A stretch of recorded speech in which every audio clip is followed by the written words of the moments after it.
Welcome to another In Wheel Time podcast, a 30-minute mini version of the In Wheel Time car show that airs live every Saturday morning, 8 to 11 a.m. Central. It's the In Wheel Time car talk show. School is back. You and your kids still undecided? We talk car education. We do the British drive on the wrong side. Why do the British drive on the wrong side of the road? Why? Why is that? I have no idea. Well, we're going to tell you, Conrad. Strap it on. You know, it'd be sit back. different if they left the steering wheel on the other side, and then you're furthest away.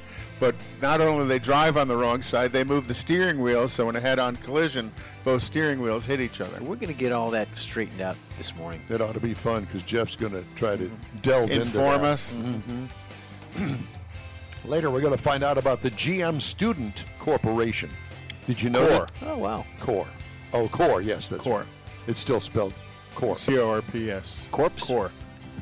Student Core. Pretty cool program GM's running. Been running it now for 10 years. And we'll have actually a friend of mine and former boss, Larry Heiss, will come on. He's kind of one of the lead Is he the one that guys. fired you? Whoa, you got friends? No, he wasn't the one that fired me. That'd be a great question. No, he was not the one who fired me. Can I ask him that question? Oh, sure. Okay, good. Because he'd probably say yes and take credit for Same it. guy fired him. Plus, we're also going to have the stories making automotive news headlines this week, along with Conrad's Car Clinic. So straight ahead on this edition of the In Wheel Time Car Talk Show. Howdy, along with Mike out of this world, Mars, King Conrad DeLong. We need more Jeff Dziekan. I'm Don Armstrong. Glad you could join us. Where are you going, Mr. Mars? Close You the going to door. shut the door? Yeah, Sue's came in. Yeah. Sue's come in, Sue's come out. No, is she in here? No, she's somewhere? outside. Oh, she's He outside. just went out. All right. She'll be scratching at the door any moment. Well, very good. So was Mike. What's the problem? Did you start this? No, I did not. But I thank you for telling me because I wasn't. So this one we can blame on Mars, but it's actually Don's fault. No, it's not. Well, No. Mars figured it out. We're going to blame it on Mars, whether it's his fault or not. Jeez. I know. Well, go over there and sit down. golly. It's working now. Golly, I'm Don. sorry, I forgot. I was Preoccupied. needless to Talking say. about dirty bathrooms at the Shamrock. Do they still have Shamrock stations? Yeah, Do they? I think so. In Ireland. You know. They're all Valeros. Oh, okay. they converted them. But they haven't cleaned the bathrooms. No, they haven't done that. But they changed the name to protect the innocent. Yeah. This segment's sponsored by Valero. Well, I hope that somebody at least went in there with a little Clorox or something. Anyway. Pressure washer. Well, this is a great lead-in, isn't it? Sure. This is a great lead-in to our first guest of the morning. His name is Hugh Mann, and he is the department chair of Houston Community College Automotive Diesel and Auto-body programs. And I'm sorry for the rude and not polite, thing that we've got going on here. So will you forgive me? That's okay. I spent plenty of years in the shop. I'm used to it. Okay. I'm sure. Yeah, I've been in some shops that have had bathrooms way worse than a Shamrock. So I know that school is back in session for a lot of people, and if it's not, it's going to be back this week or next. And based on my experience, Mr. Procrastination here, I've got the actual trophy to prove it. You know, we talk about school and going back to school, and, ooh, I don't want to go back to school, but I need to go back to school. I need a profession. What am I going to do? Well, I don't know what the enrollment like right now is in this program at HCC, but I would imagine that there are probably a lot of last-minuters that are going to go, well, you know what? I like cars. I like working on cars. I like trucks. I like trucks, SUVs. I like all of it. Huge demand in the industry for their students. Yeah. Because there's such a lack of skilled technicians, whether it's at the body shop level, at the automotive technician level, or at the fleet diesel truck level. Is that what you find, Hugh? Absolutely. Yeah. Right now, I haven't found a shop yet that hasn't been looking for good quality technicians from entry level all the way to experienced and master technicians. It's there's always a need for it. I always tell students, if you're in this industry and don't have a job, it's because you don't want one. No, that's There's a always somewhere fact. to go to work. Yeah, that's a fact. And I find a lot of shops are willing to take that entry-level student, that entry-level technician, and build them into what they want, because in some instances, the entry-level technician doesn't have the bad habits of the skilled, experienced one, and they tend to be a little bit cheaper to employ as well. But pay level can be pretty significant as a technician, depending on your skill sets. Yeah, it can be. Obviously, a lot of shops advertise positions where they're when they post positions. A lot of times it's their wish list. They want somebody with 3 to 5 years experience or more, and have all their tools, and and someone that they can put out to work and not have to worry about. But I tell students all the time, apply for all the jobs, because you know what? They may not be getting enough. They may not be getting any applicants. Somebody that's got 3 to 5 years experience, and then they're gonna take whatever technician they can get to fill the position. I always looked at their postings as their wish list, not necessarily what they would hire. And with that in mind, the more they do that and they advance in that particular criteria of what they're applying for, it gives them more opportunity for advancement. Absolutely correct. Now we're talking about going into. Is it a 2-year plan or is it a 4-year plan? At HCC. I would say at HCC, in the automotive technology, we do offer a AAS, or an Associate of Applied Science, which is a full 2-year associate degree, as well as we offer a full 1-year certificate, and then we have a smaller certificate. Now, when we say 1 year, we're workforce, we're vocational. That means 12 calendar months. When the academic side says 1 year, that basically means spring and fall semester. So, by saying our associate's degree is 2 years, that's 2 spring and 2 fall semesters. We teach all summer long. So if you go all the way through the summer, you can be done in a year and a half with the associate degree. And then what about on the diesel side of things, the heavy-duty side? Diesel side, we also have a level 1 certificate, which is a 12-month or 1-year certificate. It's 3 semesters. Again, you can finish in 12 months. And then our auto-body program, and again, a level 1 certificate. It's a little bit shorter. You can complete the entire auto-body in 10.5 months. And on the auto-body side, does that teach them the metal side and the paint side, or do you differentiate the 2 classes? No, it's total.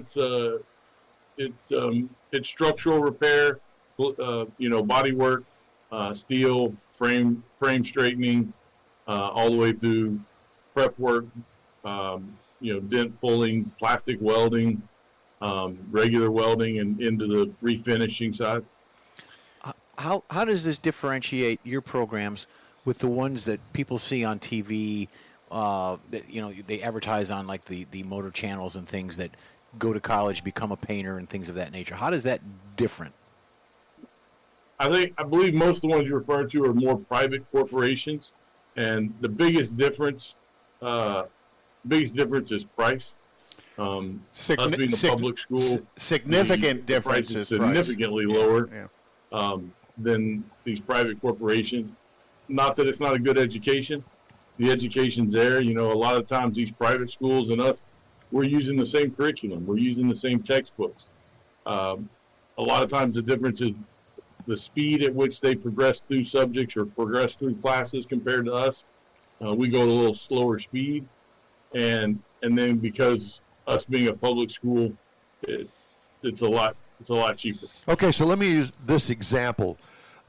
Me, for instance, was working at a car dealership in the new car make-ready department, doing a little bit of everything, mainly make-ready new cars. Mm-hmm. But, if the floor needed sweeping, whatever the case may be, I worked there for a couple of years, loved it. Still really didn't have a direction, and wasn't making enough money when I got promoted, if you want to call it that, to service advisor.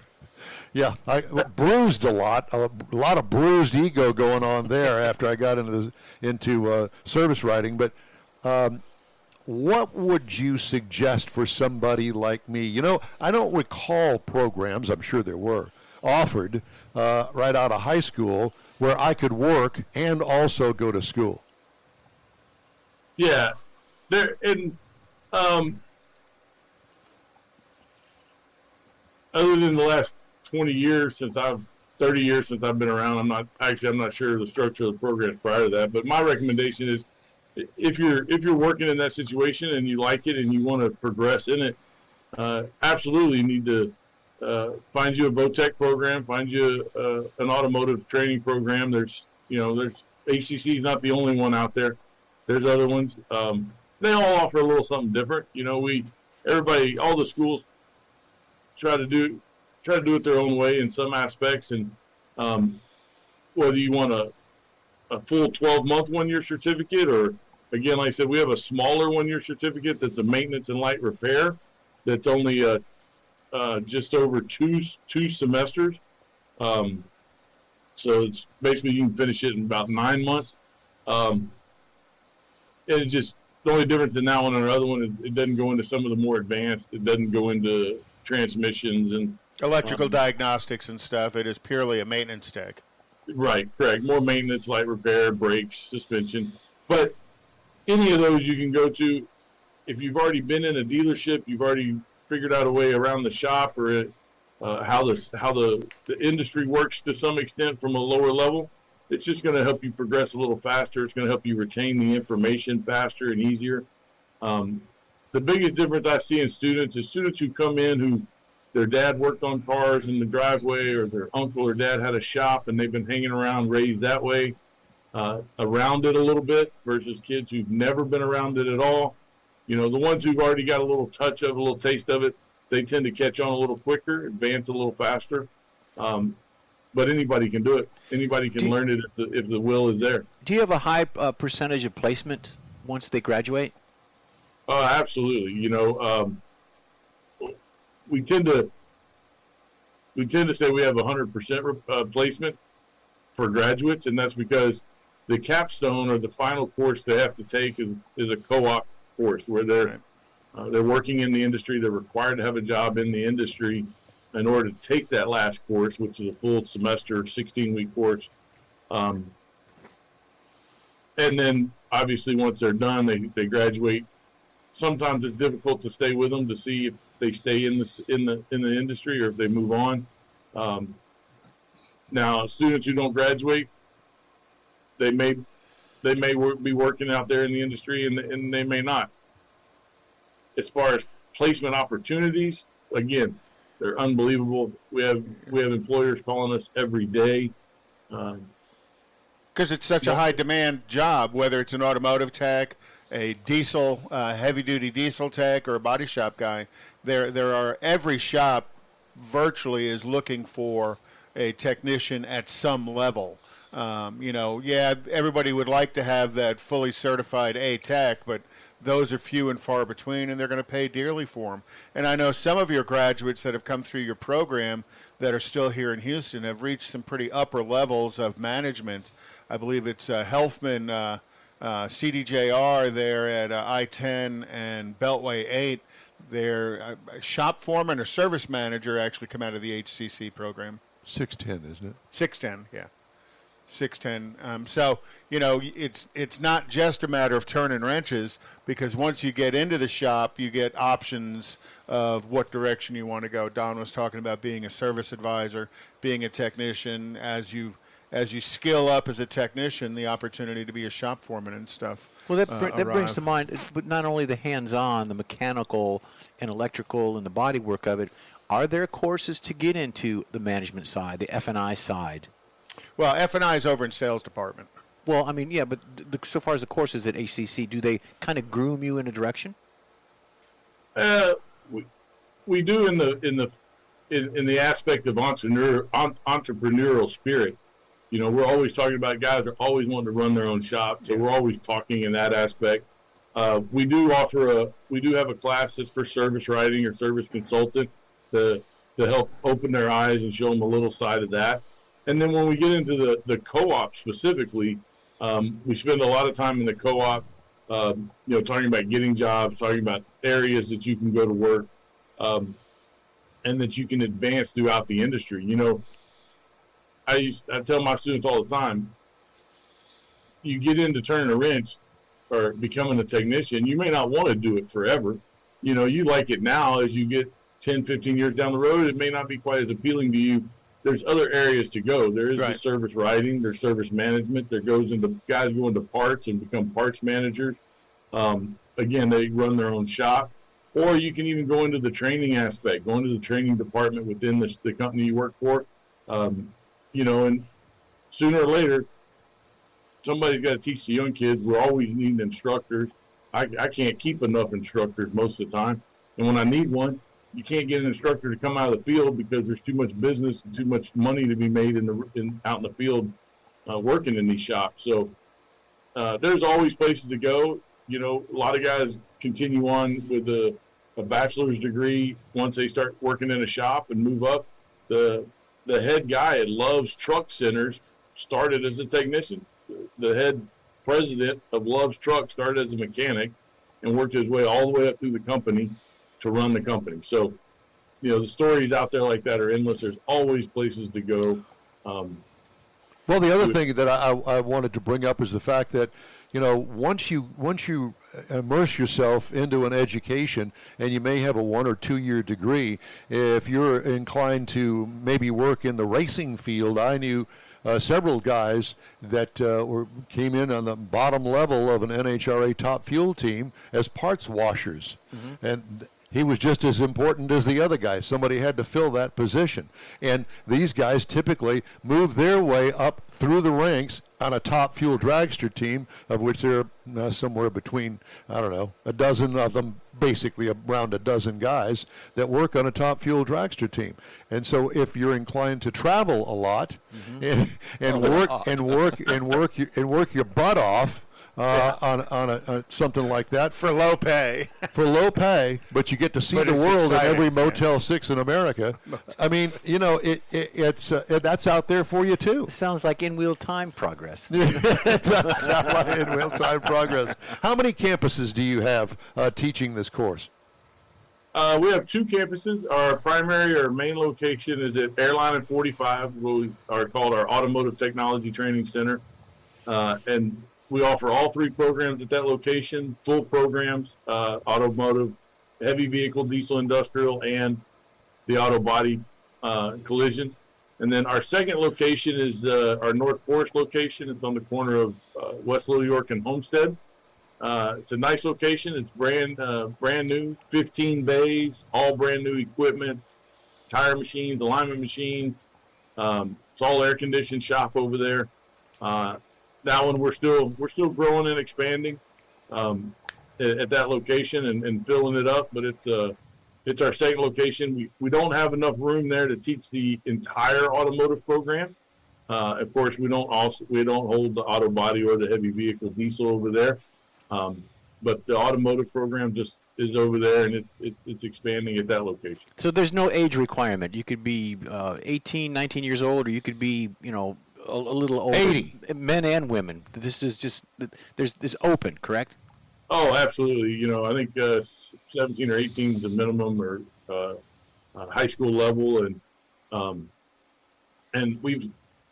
they go anywhere from there. I mean, I've had students. I had a student that was a biology teacher from San Jack, and he bought a sailboat, so he wanted to learn how to work on the diesel engine that was his backup in his sailboat. So we have all kinds of students. Age-wise, background, demographics, and another area that I personally have tried to focus on since I've been in this position, and that is partnering with the high schools and the public schools and offering dual credit opportunities for students while they're in high school. So while they're going through their automotive program in high school, they're getting college credit. So when they come to us after high school, they don't have to take the whole 1 year program. They've already got part of it out of the way, much like what they do with English and math and college level academic classes. We're doing the same thing with the automotive program to help students get in and out faster so they can get out in the real world and start making a living. And some of the high school programs are pretty in depth as well, so it's good that you're taking that feed from them. So There's some out there that are 2-year, start as a junior. Some of them go in as a sophomore. 3-year high school program. Cool. Well, one last question before we let you go, and that is, how's the football team doing? Ours isn't very good that I'm aware of. I just thought I'd throw that out there. I mean, Football season, yeah. Alabama's coming to play Texas. I just figured HCC's probably got a foot in the door there somewhere. I don't think they have a sports team. I just thought I'd throw it out there and ended it kind of on a light note. Hugh, it's great to talk to you. Thank you so much for joining us Very today. much so. Thank y'all for having me. I appreciate it, guys. Yep. You bet. Take care. All You right. too. Cool. And I've posted their website on our social You media. didn't find as that well. funny, did you? I wasn't too sure where you were going with that. It was hilarious, Don. We laugh at you all the time. Yes. I know that. Yeah. What did Don do this week? Okay. Time now for the in-wheel time racing calendar. Well, NHRA next weekend, this is the big go at Indy, the U.S. Nationals. And then after that, the 15th through the 18th of September is Maple Grove Raceway. And then the 23rd through the 25th is ZMAX Dragway. NASCAR, what'd you think of the finish last weekend at Watkins I Glen? didn't watch it. I didn't either. So Hendrick teammates, Larson and Elliott are going, it's like 2 or 3 laps left, are restarting, and Larson just absolutely pushed Elliott out of the way. They're both on Hendrick and pushed Elliott out of the way. He kind of locked up a front brake, but kind of pushed Elliott out, and he ended up winning the race. And at the end of the race, when they're interviewing him, I didn't mean to do that. I didn't mean to do that. You're Horse right. hockey. And Elliott was extremely graceful in saying, "Congratulations to my teammate You that won dummy." the race." I can't imagine he was happy, but it was kind of a weird ending to the race. Well, there was So a this report week- that Hendrick kind of calmed the waves down after. That's the part I heard. Well, he had a conversation before Don't do it Elliott again. went So what's and talked. going on with Kyle Busch? He's all over the news. Has he He- gotten fired or something? He has not been rehired by Joe Gibbs Racing, Well, that's which is good. mind-boggling. He Why? actually Because he's a great driver. He's an ass. he stated still that a great driver. He stated he was talking to other teams openly, and they said, no, you're not supposed to do that. With a contract coming up or due to be re-signed, they said, well, you just kind of phased yourself out of it. It's not only just racing. There's a thing called marketing and PR, and if you're the most hated guy on the circuit, that doesn't bode well necessarily for the team that you're racing for. when M&M's pulled out. when Earnhardt was racing, he was quite hated by a lot of people. Not by me. No, but by a lot of people. A lot of man in people black. love Kyle Busch, but M&M's pulled out. They're no longer sponsor for him. Really? Yeah. Well, there's a reason to There's a let good him go. reason. Millions of dollars. so tonight is Daytona, the night race for NASCAR. It didn't start running last night on the Xfinity until like 10 o'clock I last know night. it was late. And then Darlington is next weekend, and the weekend after that is Kansas. Formula One is back, Jeff. Not going to watch the it. Belgian Grand Prix at They're always in Spa, Belgium. which is that is one of the iconic tracks with En Rouge, that downhill right-hand turn. They kind of lift at the top and make a left-hand turn. He's Italian. It is one of the iconic turns in all of racing. Yeah. It's pretty awesome. Well, I'm going to have some Belgian donuts then. And then the Dutch Grand Prix There you is go. the 4th, and then the Italian Grand Prix. Hey, what's the matter, you? Is the 11th of. They teach an auto class there. What's What's the matter, you? IMSA this weekend is at Virginia International Raceway, and then IndyCar is at Portland next weekend, Laguna Seca on the 11th. Great. Well, we have a very special kind of story coming up here. Jeffrey's going to do it. And the question is, why do the British drive on the wrong side of the road? Why is that? Because they can. Yeah. Well, according to the BBC America, originally everyone traveled on the left side of the road, but their mode of transportation now think of 4 legs instead of 4 wheels.